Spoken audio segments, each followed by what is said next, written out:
In April of 1906, a scientist in the Alps discovered a single irrefutable truth. There are dragons in the mountains, and he spent the rest of his life trying to prove it was untrue. SCP-3844, written by Captain Kirby, is about the slow march of technological understanding and its effect on our sense of wonder. And if that sounds like a mouthful, that's because it's a complex piece. It starts in 1906 and follows Dr. Lester Fegmont's adventures in the Dolomite mountain range, a section of the Alps in northeastern Italy. It used a non-standard format to open with, as the modern SCP Foundation's formatting wasn't adopted until much later. This version is simply a letter from Dr. Fegmont to an individual only identified as Frederick.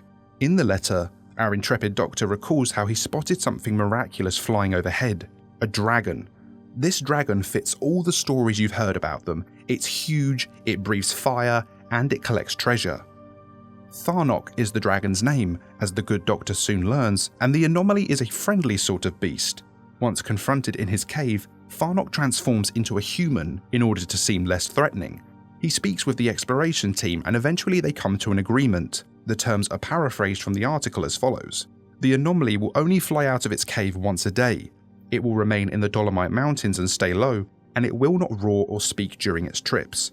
The Foundation, on the other hand, must recruit an ambassador to meet with the anomaly once per week, so Tharnok has someone to speak with and work to punish anyone who tries to steal from the anomaly's treasure hoard. Finally, the nation of Italy has to discourage civilians from going into the mountains and discredit any reports of the anomaly's existence. With the pact sealed, the anomaly is left to its own devices, and the Foundation scientists leave the mountains. At the bottom of the page, you can navigate to a more recent iteration of the document, and in doing so, you will see the documents as they existed in the early 1940s. It's over 70 meters long, it has a similarly sized wingspan, the fire it breathes is over 3,400 degrees Celsius.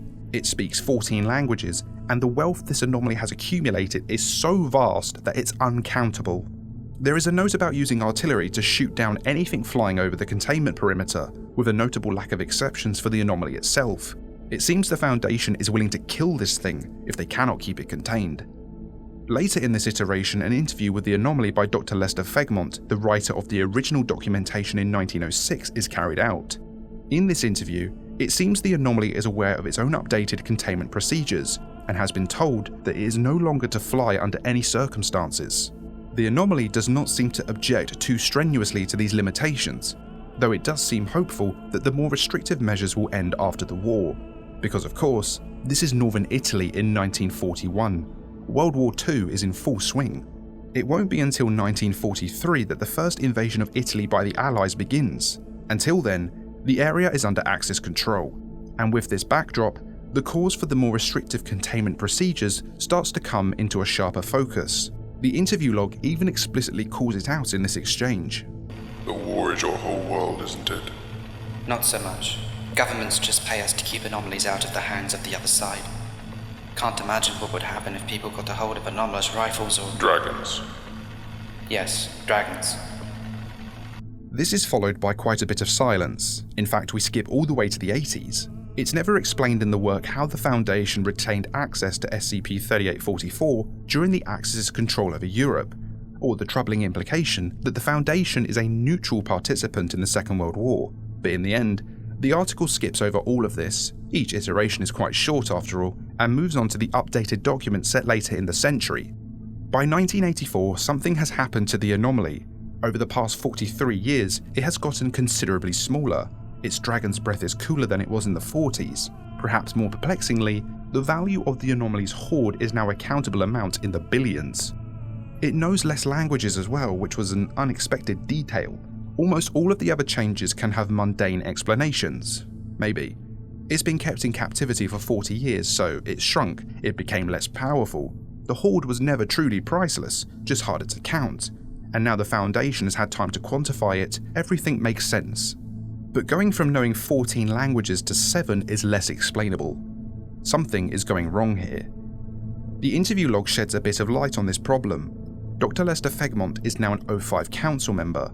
In the interview, the dragon wonders at modern science. It expresses curiosity on the topics of radiation and chemistry, and there's a bit of a hint as to what may be happening here, as outlined in the following exchange. Before long, you might have an explanation for my kind. Well, you'd be surprised how far science can get you. My division has discovered that some things aren't even anomalous in the first place. But there's not enough here to draw any certain conclusions, so let's move on to 2007. This iteration of the document does not start promisingly. The anomaly is labelled neutralized. A number of things are crossed out and rephrased in the past tense. More importantly, the anomaly is now at most 10 meters long, with a wingspan of around 8 meters, far from the majestic dragon first outlined in 1906. The dragon's hoard is only worth 13 million now. Perhaps more troubling is the fact that the anomaly only spoke 2 languages at the time of its neutralization.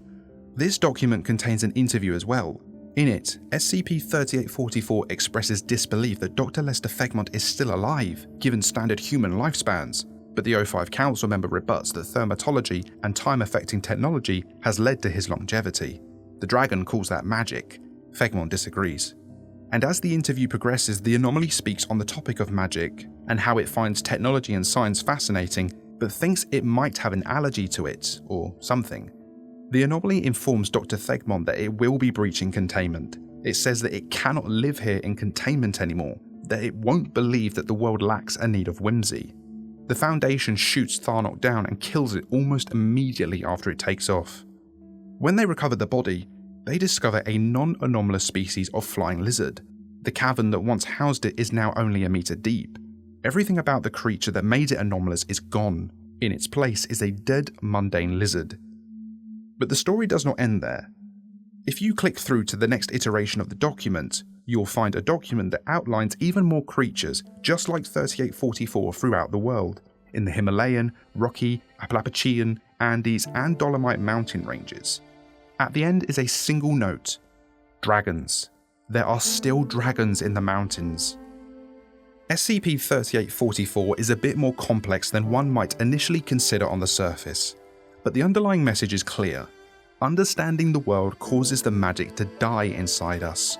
One can think about a child's belief in Santa Claus or the Easter Bunny, your own experiences late at night on Christmas Eve, wanting to stay up so that you could hear or catch a glimpse of a truly magical being out of your window, and how a single revelation from your parents or a friend at school can irrevocably ruin that experience forever.